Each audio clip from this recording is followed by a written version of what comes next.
Chers amis, Shalom, Uvracha, Beshem Hashem, Naaseh, Ve'natzliach. Nous sommes aujourd'hui le lundi 1er du mois de juillet, le Kaf-E du mois de Sivan, Echem Tovim, Ul Shalom, Uvracha, Revacha, Ba'atzlacha, Bechol, Maaseh Yadenu, Sheniske, Lagdil, Torah, ou Le'adira.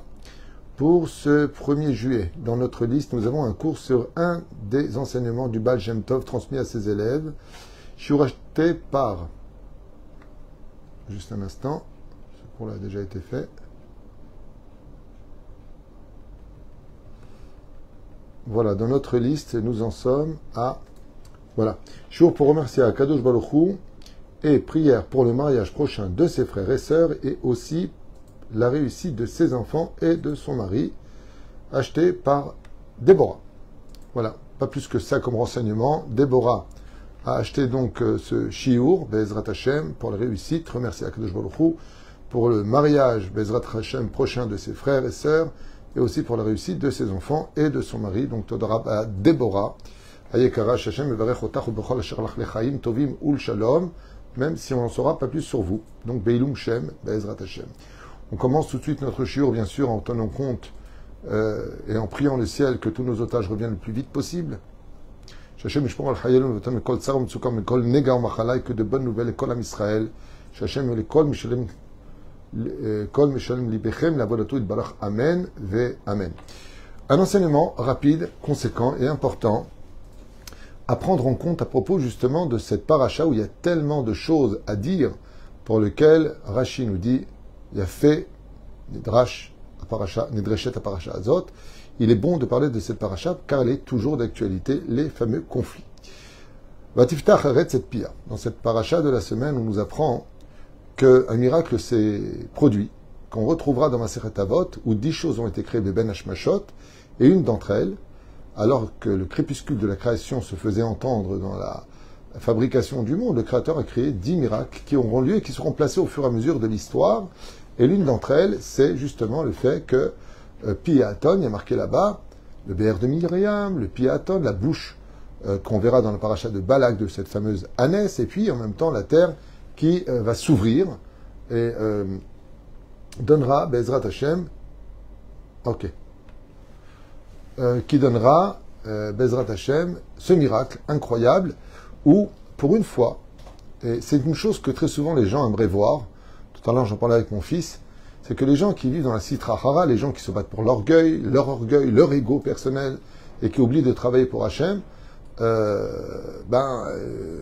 voilà, quand il y a des péchés qui sont très très violents, quand des personnes sont très hautaines, très très agressives, on a envie de voir du ciel que les méchants payent et que les gentils réussissent. C'est souvent ce qu'on espère. Mais Dieu est longanime, il laisse souvent chacun de nous la chance d'éviter d'être humilié, d'être dévoilé, d'être montré du doigt. Et dans le cas de Korach, étant donné qu'il s'adresse dans son agression et emmène des gens à fauter avec lui, il est indigne de Messite.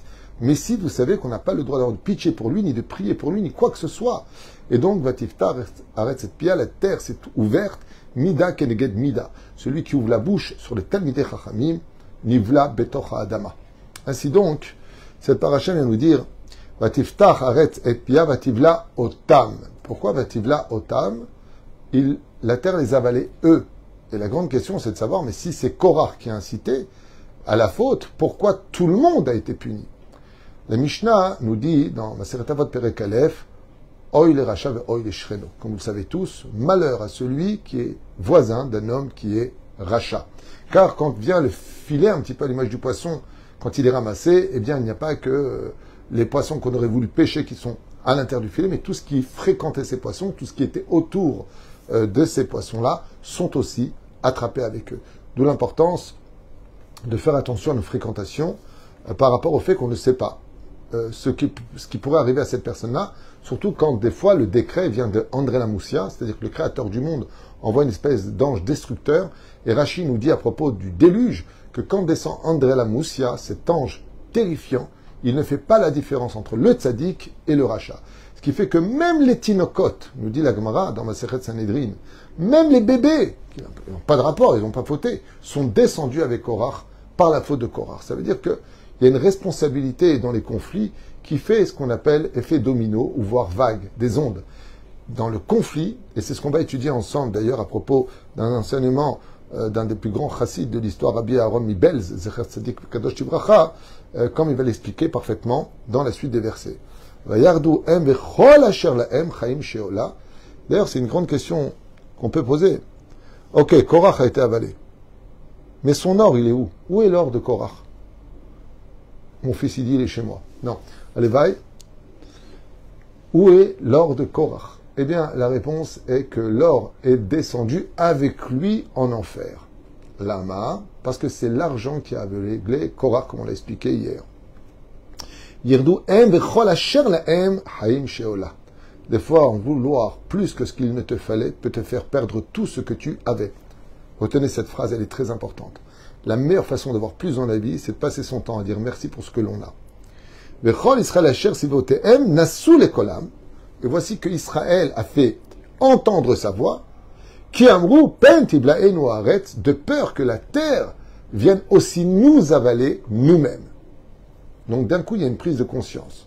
C'est quand même vachement curieux, une fois de plus, on peut constater que pendant tout ce récit, où Korach va réunir les 250 princes du Sanhédrin, s'avancer vers Moshe Rabbeinu, engager non pas un dialogue, mais un monologue d'accusation non-stop, accusant Moshe d'être un gourou, un imposteur, un homme à femme, un homme à argent, d'avoir pris une femme mariée, comme ça dit la Gemara dans Sanhédrin. Il est accusé de toutes les atrocités indignes pour un homme de Torah. Tout le monde se rappellera parfaitement pourquoi le temple a été détruit comme ça, comme ça. Qu'est-ce qu'il a dit avant de partir? Moi, j'ai été humilié en public. Mais vous, les Talmidei Chachamim, vous n'avez rien dit. Vous n'avez pas pris ma défense. Vous avez préféré garder le silence pour votre honneur personnel et pas... On se mêle pas. Alors vous paierez tous. Le Talmud nous dit un proverbe qu'il faut retenir à vie. Shtika keodaya. Quand quelque chose se passe et que tu te tais, c'est comme si que tu l'acceptes. Alors, des moments où vraiment on doit se taire parce que rajoute pas d'huile sur le feu, ça sert à rien. Il y a des gens, c'est pas la peine de les raisonner, ils sont dans le déni. Ils se créent leur propre imagination, comme on l'expliquait ce matin dans le cours, persuadés d'avoir raison. Les gens s'auto-persuadent en se créant toutes sortes de nœuds, de toutes les dates préférentes. Ah, il m'a dit, il m'a fait.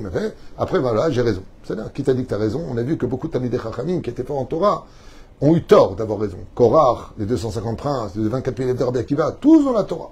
Même le roi David est tombé dans le piège. Persuadé d'avoir raison. Regardez ce cours, très important. Le seul qui a raison, c'est ce que pense la Torah, non pas toi. Et la reine, quand on ne se bat pas au nom de la Torah, il est évident que tôt ou tard, on finit par tomber. Mais bon, pour ça, il faudra, Bezrat Hashem, le machar psychiatre pour remettre dans une génération les choses à leur place. Le texte nous dit que les enfants d'Israël ont eu peur. C'est quand même curieux que quand la terre s'est ouverte, ça, ils ont réalisé. Ouh, ils ont réalisé. Vous savez ce qu'il y a de plus choquant? Je vais pas parler de ça ce matin, mais il y a quelque chose quand même qui est très choquant. C'est que quand Rabbi Akiva a enterré ses 24 000 élèves, Kulam metu beperek echad, ils sont tous morts en un seul chapitre, mais ils ne sont pas tous morts en même temps. Et vous savez pourquoi c'est très grave? Parce que quand tu vois que ceux que tu as connus meurent à cause de ton indifférence, ton ingratitude, ben, fais tchouva, tu vois qu'il est mort, fais tchouva. Et ils n'ont pas fait tchouva. Dans ce texte-là, vient la Torah nous apprendre que les enfants d'Israël demandent la teshuva. Parce qu'ils ont vu la terre s'ouvrir et avaler Korach vecholadato, toutes les personnes qui étaient autour de lui, alors vaïsou et kolam, ils se sont mis à prier. Et c'est ça qui est très intéressant, c'est que malheureusement, il existe une forme de juif qui ne comprend et réalise que quand le coup est fatal. C'est quand ils perdent tout qu'ils se rendent compte qu'ils auraient mieux fait d'être plus humbles avant et de réagir en conséquence pendant. Omer Be'achat Shabbatot, il raconte comme ça maintenant, Be'et she'erech Admur Rabbi Aaron Mibelz, Zecher Tzadik Vekadosh Ibracha, il raconte que pendant un Shabbat, Al Shulchano Ataor, sur sa table qui était si pure, empreinte d'amour, Shal Veikshal Achasidav, il a posé la question à ses élèves. Neymar Bepasuk, il est marqué dans le verset, Sheka'asher Adama Niftecha, Vekorach Ve'adato Nivle'u Betocha, que quand la terre s'est ouverte et que Korach a été avalé avec toute sa famille et ceux qui l'entouraient, Kol Israël, Shayusham, ça vive, tout le peuple d'Israël qui était autour de cet événement, témoin oculaire de ce terrible incident, Bir Otam Zot Nasu, ou Barchou les Kolam. ils se sont mis à hurler et partir dans toutes les directions. Qu'il fut à Kavanaï, chez Bishat, chez Adama, Patret, Pia. Car quand la terre s'est ouverte, un événement terrible, la terre s'est ouverte juste à l'endroit où ils étaient. Et qu'est-ce qu'on y voyait d'après vous? Pas un ravin, pas un trou sans fond. On y voyait les flammes de l'enfer. Quelque chose d'incroyable, parce qu'il existe deux enfers. Tout comme il y a deux Gan Eden, un en bas, un en haut, il y a deux enfers, un en bas et un en haut. Petra Pia, Ayaraj Gadol Frid, ובני ישראל בשומעם אותו נסו נמלטו לנפשם מחשש שגם הם יהיו נפגעים. Ils ont dit, de peur que la terre vienne jusqu'à nous s'ouvrir et que nous soyons avalés dans les flammes de l'enfer, ils se sont sauvés en hurlant. L'Ichora, Rabbi Aaron Mibelz, il dit, apparemment, Imkar, si ainsi, M. Penadvarim, on peut comprendre les choses de cette façon-là. Tzarich haya liyot katuv bapasuk. On aurait dû lire, Vechol Israël nasu lekolam, et tout Israël est parti en hurlant. Mais c'est pas ce qui a marqué. Ou barchou, comme c'est marqué ici, Vesivot nasu lekolam, et non pas l'écola. Alors la différence ici, l'écolam, leur voix, tandis l'écola, sa voix. Shareem nisu, nasu barchou me'ara'a shel ha'adama shniftecha. Umadwa nichtav pasuk ze l'écolam. Donc la question qu'il a posée, c'est pourquoi il a marqué leur voix et non pas la voix de chacun. Kolam shelmi. Et donc il pose la question, la voix de qui? Et là, il a expliqué quelque chose de magnifique. Écoutez bien. Hatzadik diber davar nifla ve'atzum. Yadua ki an eshek shelam Israël ou sidur atfila. Tout le monde sait très bien que la vraie force d'Israël, bien au-delà de toutes les forces qui existent et de toutes les armes que Dieu nous a données, rien n'est plus fort dans notre peuple, à nous, que la force de la prière. Et la raison pour laquelle on n'est pas exaucé tout le temps dans nos prières, c'est parce qu'on n'est pas dans l'estime réelle de ce que vaut notre prière. C'est comme si tu as une pièce en or, et pour toi, ça vaut une pièce en bronze. La prière, c'est bien, mais c'est pas suffisant. C'est vrai. Mais si tu savais vraiment quelle était la force de la prière, tu verrais que même l'action n'en a pas besoin. Ça dépend du niveau de ce que tu accordes à ta prière. À retenir, parce qu'on ne se rend même pas compte de la force de la prière. Comme on le dit d'ailleurs tous les matins, et les barechev, ve les basousim, anachnu beshem Hashem. Eux viennent avec des tanks et des chevaux, et nous, on vient avec la prière. La force d'Israël, c'est atfila shelo. Il y en a un qui a cru en la valeur de la prière, qui s'appelle Chizkiyahu Melech. Il a gagné l'armée la plus puissante de l'histoire, sans lever la moindre petite arme. Mais parce qu'il croyait en la force de la prière. Et là, il dit, Yadoua qui est un échec, Shalom Israël, tout le monde sait très bien que l'arme principale du peuple Israël, ou Sidur Atfila, que rien n'est plus fort chez nous que la prière. Problème de santé, prie, mais pas prie, maître du monde, donne-moi la santé, Anna el Arifanali. Non, non, non. Prie avec des larmes, prie avec un cœur cassé, parle à Dieu, du plus profond de ton âme. Vaf Yaakov Avinu, Ramaz le Karbe Ombro le Yosef Hatzadik, comme l'a allusionné Yaakov à son fils Yosef, Shunotenlo Bematana et Ta'ir Shrem. Il lui a dit, toi, Yosef, je te donne la ville de Shrem. C'est pour ça qu'il est enterré là-bas. Et Otchou la Kachota Miyad à Emori, car il a pris des mains des Émoréens. Barchou Becharbo Bekashto, par son glaive et son arc. Le Midrash nous dit, vraiment, par son glaive et son arc, la Gitchou la Ta'ir Shrem, Yad à Emori Be'ezrat Bekochat Fila, Shem Kekashot Becherev. Pourquoi? Comment est-ce que Yaakov a conquis la ville de Shrem? Chazal nous dit, il s'est mis à prier à Hachem de lui donner la ville de Shrem. Et que pour un juif, utiliser la force de la prière, c'est aussi l'équivalent d'un homme qui prend un glaive et un arc et une flèche pour se défendre de ses ennemis à leur époque. Les fils d'Efchar, les Asbir Bapasuk Shebnei Israël, Nassou les kolam. Et c'est pour ça qu'il y a marqué dans le texte, les kolam, vélo les kola. Akabana i she'em ratsu al leimalet a'acharon. Shelaem shuat fila. Zeu kavanat apasuk. Vechol Israël asher sivivotehem nassou les kolam. Hit filatam. Sheratsu litpalel Hashem shelo yanshu gam em im korar vechol adato. Il dit l'erreur qu'a commis les enfants d'Israël, c'est qu'au lieu d'utiliser la prière comme première arme, ils ont utilisé la prière comme dernière arme. Baïsou les kolam. Ils ont compris, quand ils ont vu de leurs propres yeux, la punition terrible qui s'était abattue, les 250 princes brûlés, Korach et tous ceux qui l'entouraient tombés dans le Gehinnom. Alors qu'est-ce que tu fais face à ça? Baïsou les kolam. Ils ont tous compris au même moment que ce qui peut te sauver de l'inévitable, de l'impossible, c'est la force de la prière. Et cette paracha vient nous apprendre que si Korach, au lieu de faire toute cette manigance, cette manipulation machiavélique, s'était mis tout simplement à prier Hachem, il aurait été le futur Cohen, il aurait été le futur remplaçant. S'il avait été tout simplement conscient. Vous savez, quelqu'un m'a dit un jour, ils vont choisir un nouveau responsable dans l'usine, vous avez une ségoula, parce que c'est ou moi ou l'autre.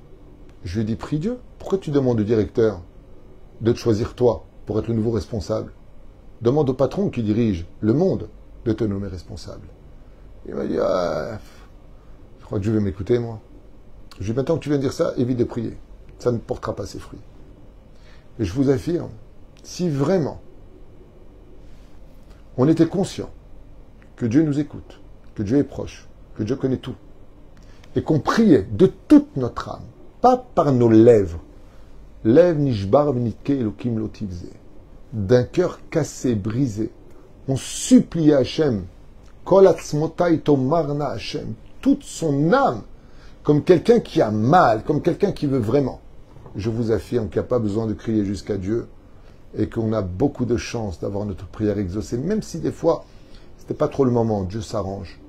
Comme le dit le roi David dans le 145e Teilim, Karov Adonai lechol koreav lechol sharikrahu be'emet. Si vraiment ça vient de toi, de la profondeur de ton âme. Asher ikrahu, non, ikrahu, qui m'appelle? Lui. C'est provoquer que le trône divin tremble. Alors tu seras exaucé. Et voilà ce que nous apprend Rabbi Aaron Mibelz.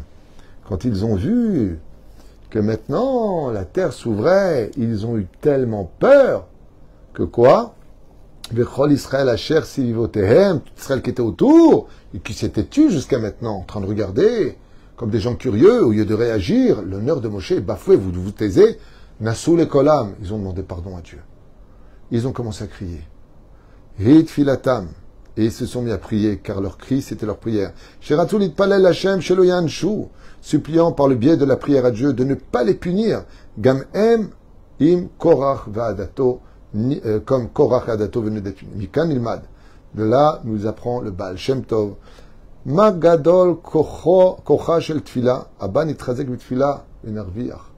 Et le Baal Shem Tov nous a enseigné, dit Rabbi Aaron Mibelz, dans la Hassidout, que si vraiment on était conscient de la réelle force de la prière, même si on va chez le médecin, même si on va chez le banquier, même si on va faire un chidour, prie toujours avant, parce que l'effort est dans tes mains, mais la réussite est dans les siennes. Parle à celui qui tient les clés de ton bonheur, et tu verras beaucoup de portes s'ouvrir pour le meilleur de ton avenir. Voici cet enseignement qui, j'espère, réveillera chez nous, quelque chose d'essentiel. Vous savez, souvent on hésite à les prier, Mincha, Arvit, le matin on est fatigué. Mais si tu sais la force de la prière, si on était conscient du srout qu'on a de parler avec Dieu, personne ne raterait la moindre prière sur terre, car prier Dieu, c'est enfin commencer à exister. Kol tov v'leitraot.